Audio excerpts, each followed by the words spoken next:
Yes. I think so. Welcome to the official press conference following the European political community. On stage we have Prime Minister of Denmark, Mette Frederiksen, and President of Ukraine, Volodymyr Zelenskiy. Prime Minister, the floor is yours. Thank you, and first of all, let me start by expressing my deepest sympathy to the British people and to the Jewish community and to our friend Keir Starmer, who had to leave the summit today. The incident in Manchester is terrible and horrifying, and my thoughts are with the affected families in these difficult times. And then coming back to Copenhagen, dear Volodymyr, for almost 4 years you and your countrymen have defended Ukraine and by that Europe against a brutal Russian full-scale war of aggression. And this very forum, the European political community, was founded as a direct response to the full-scale invasion in 2022. I'm very glad that at the meeting today in Copenhagen, we have confirmed our unwavering support for you and the people of Ukraine. It is clear to everybody that Russia is a threat, not only to Ukraine, but to all of Europe. Lately, we have seen how Russia has increased airspace violations and hybrid attacks in Europe, with fighter jets and with drones. Migrants being pushed across our borders, interference in democratic elections, and cyber attacks targeting critical infrastructure. Russia is testing us, and more than ever we need to stand strong together. That is what the meeting today has been about. And now more than ever we have to join forces to build a stronger and of course also a more secure Europe. First of all, and once again, we have to strengthen our support to Ukraine with weapons, more sanctions against Russia. And I would like all Europeans to look at it this way, that every euro or dollar or Danish crown we send to Ukraine is a direct investment in European security. Secondly, we have to build a much stronger European defense and of course also respond to hybrid threats that we face. One part of this response will be to strengthen our defense against drones, to increase our own drone production, and it has to be in very close cooperation with you in Ukraine. The EPC brings countries together from all over Europe, of course with very different views on many different matters, but all these differences are not so important anymore because of the great challenge that we share, the threat from Russia against Europe.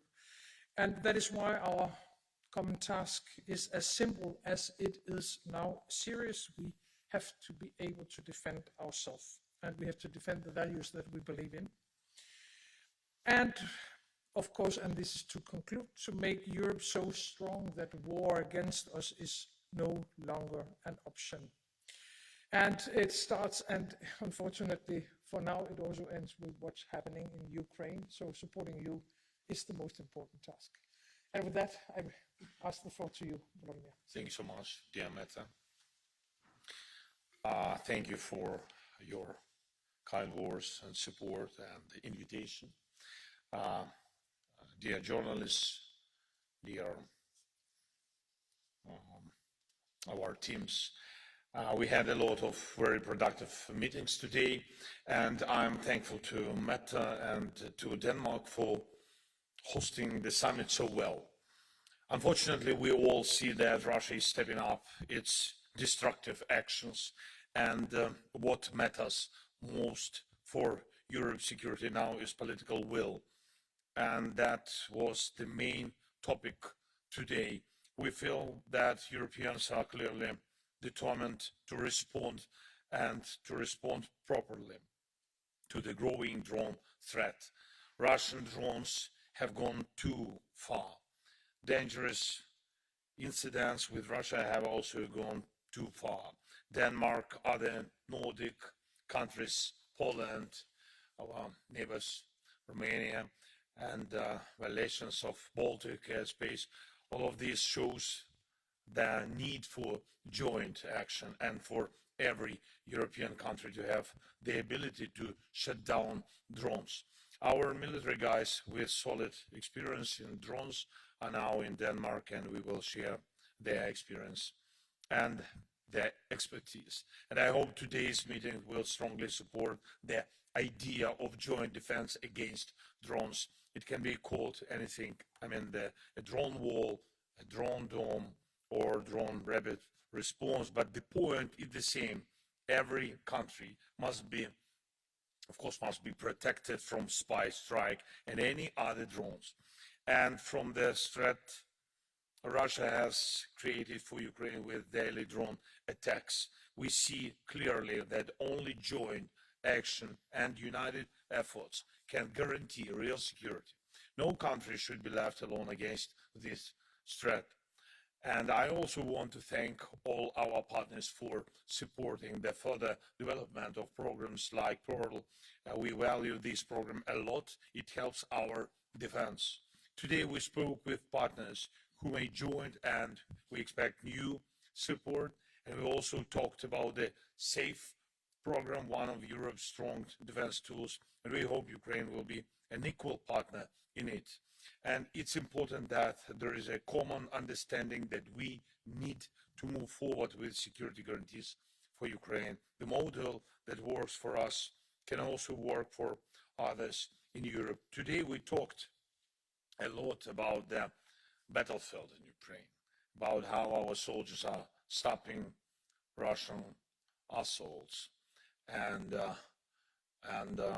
Russia planned a lot of this year, but has achieved very little. And this is thanks to our soldiers and to everyone who helps us. Russia is making many mistakes, and that is why we need to increase the pressure now, so that they are forced to end the war and change their policy. We are counting on a strong 19th package of EU sanctions and its quick approval, as well as strong measures from our partners. Special focus should be on Russia's tanker fleet, the ship captains and crews, and the oil terminals. All of these deserves maximum sanctions. It is important that European countries keep limiting the buying of Russian energy and reducing ties with Russia. Any connection with Russia can be used against you, so the fewer ties with Russia, the safer life will be, and life must be protected. And I'm glad that almost all leaders are raising the issue of fully using the frozen Russian assets. The decisions are clear, and it is important to fully implement them. And I thank everyone for their support in this. And today we also spoke with leaders about the European future of Ukraine and also European future of Moldova and the Western Balkans. Everyone agrees that Ukraine is ready. Open the clusters, starting with the cluster number 1, fundamentals. It's important to keep promises and open them. I thank you, Meta, again for your role and support in this process, and I thank Denmark for hosting today's meeting. Thank you so much. Slava Ukraini. Now we will open the floor for questions. Please state your name and media. We will start by Danish news agency Ritzau, please. Thank you. Christian Borg Petersen, Danish news agency Ritzau. A question for the president on the result of the meeting here in Copenhagen. Once again, we hear Prime Minister Orban saying no to EU membership for Ukraine. And regarding a reparations loan for Ukraine, we hear a very skeptical Belgian Prime Minister. Are you concerned about the lack of unity among the EU member states on these two crucial subjects for Ukraine, and what do you see as the concrete results of this meeting? And if I may, a question for the Danish Prime Minister and also for the President. Prime Minister Orban suggest instead of EU membership a strategic partnership for Ukraine on economic issues, on trade, energy and security. Do you see a middle ground here, or do you think that it's only the option of EU membership that counts? Thank you. Want me to start? Yeah, please, of course. No, I think we have to stick to strategy, and enlargement of the European Union is a part of our strategy, and it's a question for the entire European Union and actually the entire European continent. And we have to build as strong Europe as possible, which in my world means enlarge the European Union. There is European unity because we are 26 countries agreeing that Ukraine, Moldova and other countries should join us. By the way, they're doing quite an amazing job, even though they are at war. So no, I think we have to stick to strategy. And I will not allow one country, and I will certainly not allow Viktor Orban to take decisions upon the entire European future. So I don't know what middle ground is, but if middle ground means that we won't do what is the best thing to do for Europe, then I don't think middle ground is a good idea. So we have to continue to try to find a solution and a way with Hungary, but no, I think we should stick to strategy. When it comes to the frozen assets and the question about reparation loans, we had a tough discussion yesterday. It was also very fruitful. There are some technical questions that has to be raised and has to be answered, but I'm quite sure that we will be able to find a way. And asking me, it's only fair that Russia pays for all the damages they have done to Ukraine and to Europe. Thank you so much for your question. I agree with Mette, and just to add, now we have this unity from all our real partners, mostly all the countries in Europe, not only in the EU, yes, in a wider sense. So, and we are very thankful. And you saw today, not only EU, and also we saw our partners from Europe and UK very supportive also, and I'm thankful again to Kyiv.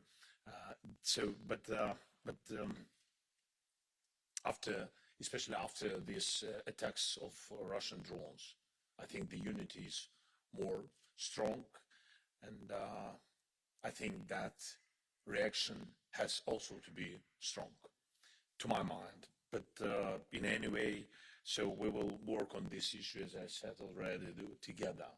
We will build this new format. I'm sure we have to do it, and for all the countries. And it's very important not only for the leaders, first of all, it's important for societies, for people just to understand what security they have and on what they can count. About blocking our way to EU, nobody can block, because it's a will of our nation and decision of Ukrainian people, and of course the decision of Europe to see Ukraine the member in the future, the member of EU. But of course it depends again on unity, yes, on united decision. Yes, we have problems with Hungary. We can speak about it, because Viktor Orban has elections, and I think it's not smart, because he has elections. That's why he's blocking big 40 million nation on their way to EU. Big and strong nation, because, by the way, Russia began this war because our will and our choice to go directly to Europe, because we feel the same and share the same values with all other European countries. Thank you. Next one would be Inter TV, please.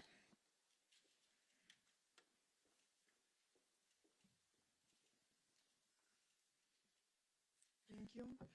My name is Nina Klamets. I'm from Inter TV channel Kiev. Mr. President, Russia has stepped up strikes on Ukraine's energy infrastructure. You promised a mirror response. The Washington Post reported that US intelligence will provide Ukraine with coordinates of Russian energy facilities. Is it true?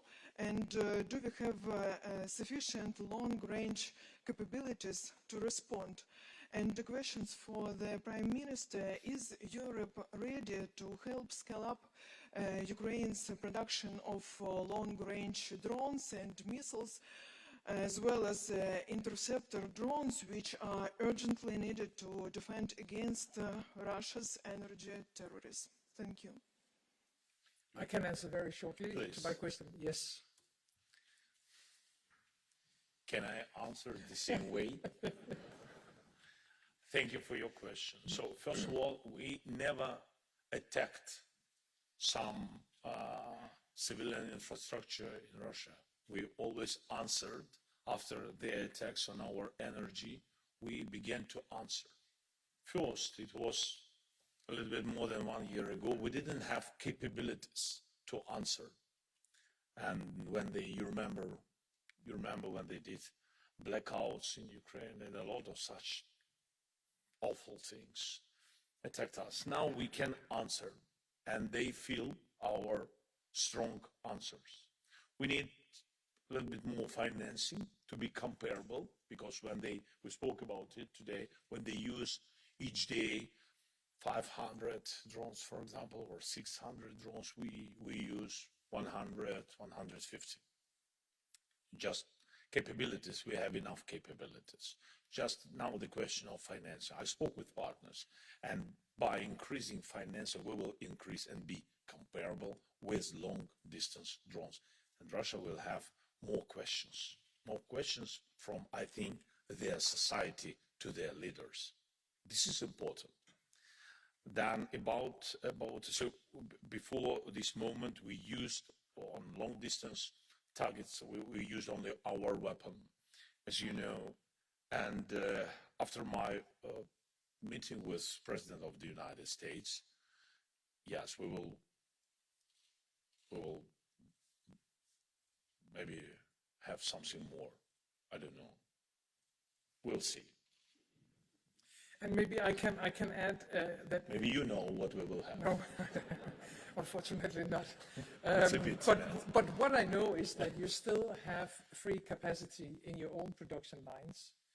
And I have, of course, asked our colleagues and allies to bring more money, to bring more financing into the production lines in Ukraine, because you're capable of producing more than what we have been able to raise financing for.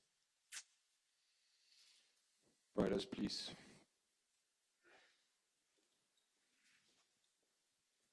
Hello, Andrew Gray from Reuters. Prime Minister Frederiksen, you said that you won't allow Viktor Orban to take decisions on behalf of the whole European Union, but as you know, the accession process proceeds with unanimity at every step of the process. So, do you have any suggestions? We've heard various options about ways to get round that. None of them seem to fly. So, how do you actually move forward when Hungary is taking this very clear and unambiguous stance? And similarly on frozen assets, where the Hungarian Prime Minister has said he's not going along, he's not interested in mutualising the risk that Belgium would have to take. So how are you going to get round that? Do you think that can be done without him? And President Zelensky, a broader question for you perhaps on US support. Are you confident that the United States is now firmly on your side? At one point, President Trump was saying, I'm neither on one side nor the other, I'm trying to mediate. Do you feel that after your recent meetings, the US is clearly on your side, and will that result in more concrete support? Should I start? Please. Okay. So when we are talking about enlargement, you are totally right. It demands unity and 27 votes. But there is a lot of things we can do, even if we cannot convince Viktor Orban to open the first cluster. So there are so many things that has to be solved and changed and decided upon before the day where you can actually enter the European Union, like for all candidate countries and all the countries who have entered the European Union through history. So, I mean, if we are not able to convince Viktor Orban, then I simply think we just have to move on with all the work that has to be done between Ukraine and the European Commission. Simply continuing our work. I think it is, when we're talking about reparation loan, it's totally understandable that there are a lot of questions, and this is on a technical level. It's quite creative, but it's also quite difficult. I'm sure that the Commission will be able to answer all the questions, and at the same time, this is on a more political level, or from a more political perspective, what is the alternative? Because unfortunately, we haven't been able to finish this war. Us standing here wants peace more than anything else. Russia doesn't. So the war will probably continue, unfortunately. You have to run your armed forces. It's extremely expensive, and it's not possible for Ukraine to do that on your own, of course. So it's up to the rest of Europe, because I think we have to look at Ukraine as the first line of defense. So everything we do in Ukraine is about also defending ourselves. So for me, it's very clear that we need to find a way of financing. And if it's not this way with reparation loan, I haven't heard any other ideas that will have as much impact as this idea. So therefore, what we do now from the meeting we had yesterday until the next meeting in the Council is to find answers to all the technical questions and issues. And then I think we will be ready to take a decision. And I know that the government in Belgium finds this very difficult, but my hope is, and my belief is, that we will be able to find a solution that will get support from all 27 countries. We do our best to have United States on our side. What can I say? Politically, diplomatically, and of course on the battlefield. On the battlefield, our soldiers, they are heroic people, and they have to stand and not make steps back. It's very difficult. It's very painful. It's a big tragedy, this war. But to show our strong position, it has big influence, really, on reality, which is in the United States. Because when Putin lied to President Trump, his team, and etc., on different channels, they had connections, lied that they are occupying our territory, that they will occupy us, and that in 1 month they will be in Pokrov, then in 2 months they will occupy all the eastern parts of our country, then they will go to Kharkiv or to Dnipro, to Kiev in 3 months, 4 months. They showed some maps, something, something strange, and etc. I saw a lot of these things. So you have just to break all these narratives. That's what our soldiers, I'm very thankful to them, that's what our soldiers do, and that's what our team diplomatically does. Thank you. We are running short of time. I have time maybe for one short question. Final question will go for Freedom TV.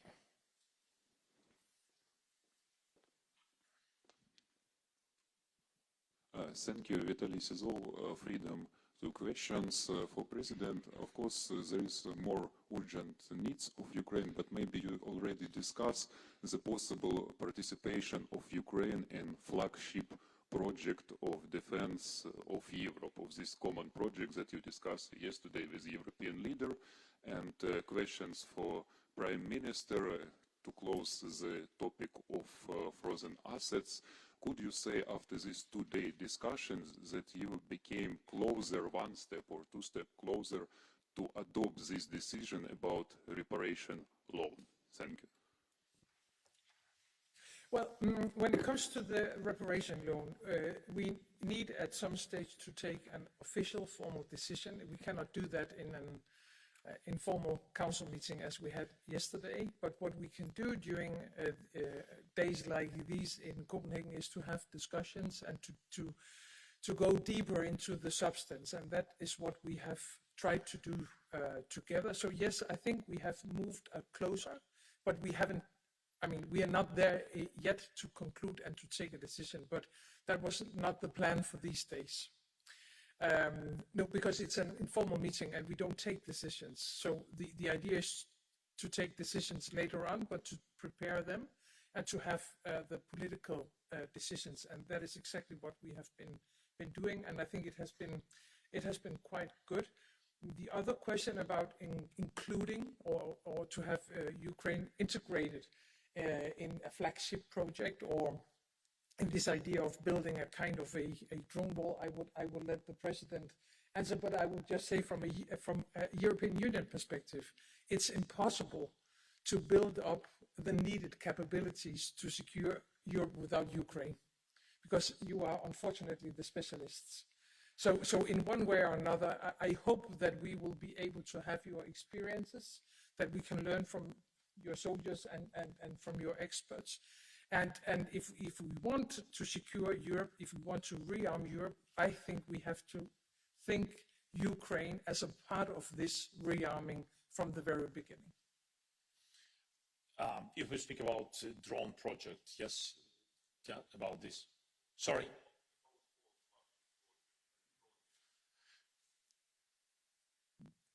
Of course, because of the war experience, we can be, or we will be the driving force of this project.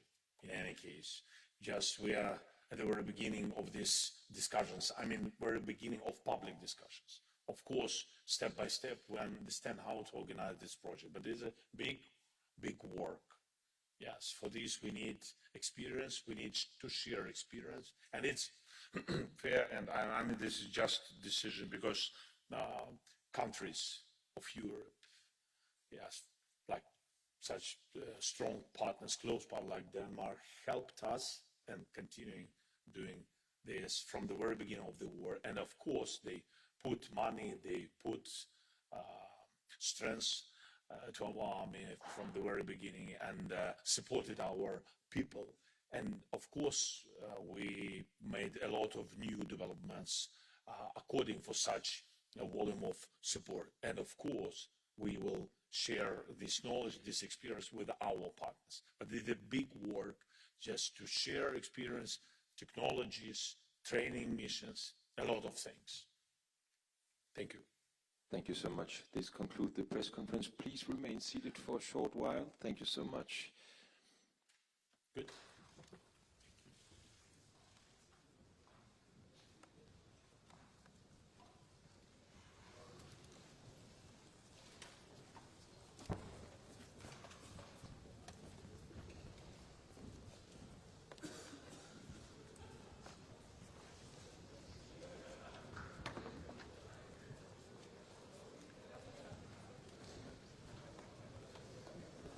Thank you so much.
say goodbye. It was a pleasure. Yeah. Thank you for all your help. Yeah, you too. And See you next time. see you next time. You choose the location.